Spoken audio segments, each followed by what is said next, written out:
Hello everyone, আমার নাম উপল Frank Gomes. আমি নর্ডেম ইউনিভার্সিটি থেকে পড়াশোনা শেষ করেছি। লরেন্সিয়ান ইউনিভার্সিটিতে যাচ্ছি এমবিএ প্রোগ্রামের জন্য।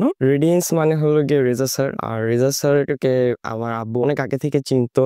আমার আব্বুর অফিসে রেজা স্যারের একটি নিজস্ব প্রোগ্রামিং আছে, যেখানে আইএলটিএস শেখানো হয়, ইংলিশ ক্লাস শেখানো হয়। এই মাধ্যমে আমি রেজা স্যারকে চিনেছি, যেখান থেকে রেডিয়েন্সের নামটা আমি শুনেছি। রেডিয়েন্সের সাথে আমার প্রথম যখন শুরু হয়, আমি রেডিয়েন্সের থেকে আমি আইএলটিএস এর ক্লাস শুরু করি। কিছু আশানুরূপ কারণে আমার আইএলটিএস এর রেজাল্টটা ভালো হয়নি, এজন্য আমি এমওআই দিয়ে ট্রাই করি, যার মাধ্যমে আমি ভিসা পেয়েও যাই। খুব কম সময়ের মধ্যে আমি ভিসাটা পেয়ে গেছি। আমার জার্নিটা খুব ভালোই গিয়েছে। আমি খুব তাড়াতাড়ি প্রসেস করতে পেরেছি রেজা স্যারের মাধ্যমে। রেজা স্যার আমাকে সকল বিষয়ে হেল্প করেছে। যে কোনো সময় আমি বিপদে পড়লে রেজা স্যারকে আমি সঙ্গে সঙ্গে ফোনের মাধ্যমে বা হোয়াটসঅ্যাপে পেয়েছি। ভিসা ছাড়াও রেডিয়েন্স অনেক ধরনের সুযোগ সুবিধা সবাইকে প্রদান করে থাকে, যেমন এয়ার টিকেটস, অ্যাকোমোডেশন, কারো যদি ওখানে যাওয়ার পরে জবের দরকার হয়, সেগুলো রেডিয়েন্স আপনাদেরকে সুযোগ সুবিধা করে দিবে, যাতে আপনারা খুব দ্রুত এই ব্যবস্থাগুলো নিতে পারেন। আমি রেডিয়েন্সের মাধ্যমে আমার যে আশা ছিল সেটা পূরণ করতে পেরেছি। আমার আত্মীয় স্বজন, বন্ধু বান্ধব যারা যারা এই ভিডিওটা দেখতেছেন, তারা